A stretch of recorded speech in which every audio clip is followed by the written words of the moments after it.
What's up everyone? Welcome to FilmSpot, and today we'll be talking about the best upcoming movies. The movie's writers revealed the first Deadpool 3 story details and how it connects to the Marvel Cinematic Universe. The popularity of Ryan Reynolds' Wade Wilson made it an easy decision for Marvel Studios to continue the Deadpool franchise after Disney's acquisition of 20th Century. It did not take too long for Deadpool 3 to be announced as an R-rated movie that will see the Merc with a Mouth join the MCU. Paul Wernick and Rhett Reese are now doing press for Netflix's Spiderhead, which they wrote, and spoke to Post-Cred-Pod about the film and upcoming projects, including Deadpool 3. The podcast asked the writers for some information about the threequel, and while they could not say much about the direction Wade Wilson's story is taking, they teased some plot details. Reese described Deadpool 3's MCU story as a fish-out-of-water adventure centered around a lunatic. The fish-out-of-water tease for Deadpool 3's story reaffirms that the movie will bring Wade Wilson to the main MCU timeline. Deadpool is the lunatic described by the writers, and his very different tone and personality are undoubtedly different from what Marvel has done to this point. It sounds like the contrast between Deadpool and the MCU is precisely what Deadpool 3 will have fun playing with. Since Deadpool has the ability to break the fourth wall, switching universes opens the door for him to make plenty of jokes. The writers even joked in the interview that they might slip in some Morbius meme references.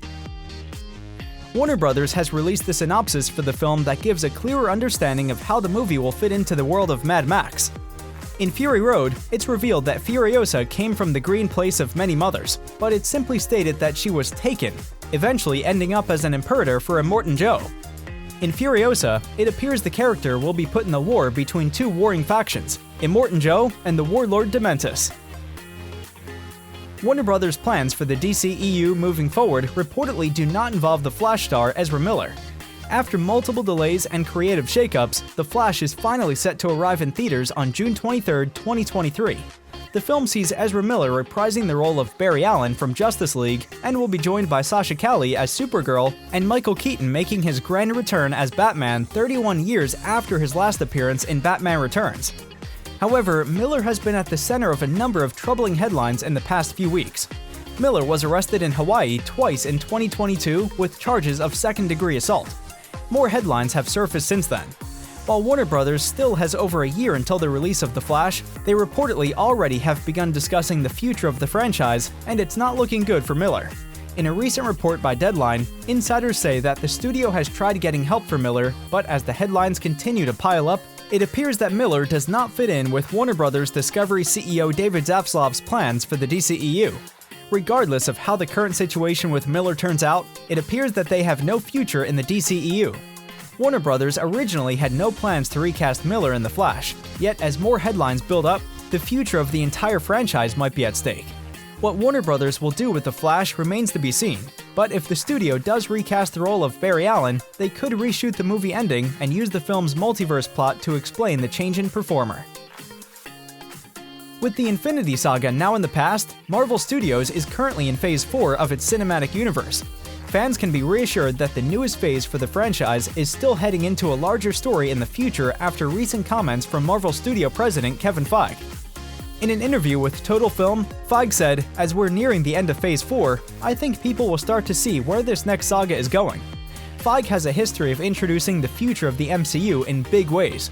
While it remains unknown when exactly Phase 5 slate will be announced, Marvel is expected to have a presence at upcoming events such as Comic-Con this July and D23 Expo this September.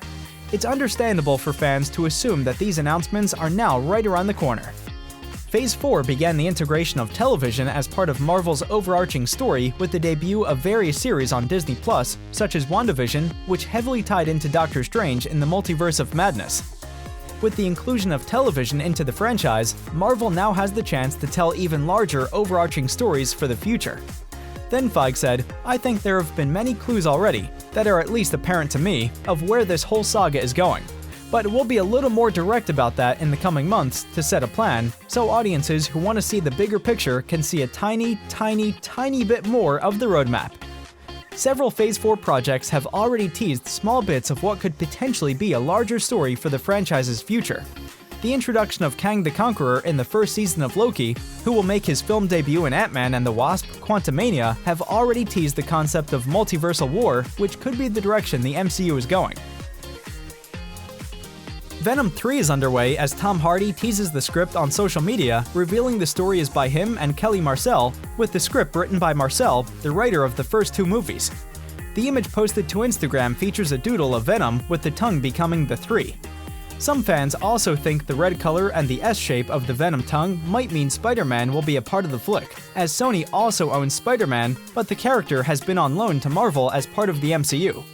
Venom was at one time talked about appearing in Spider-Man No Way Home in the film's final battle, but since Eddie never met Spider-Man, it wouldn't make sense to bring him in using the spell, so instead, they included Venom in that post-credit scene that confirmed Tom Hardy's Venom is not part of the MCU, with Eddie stating he didn't know the Avengers.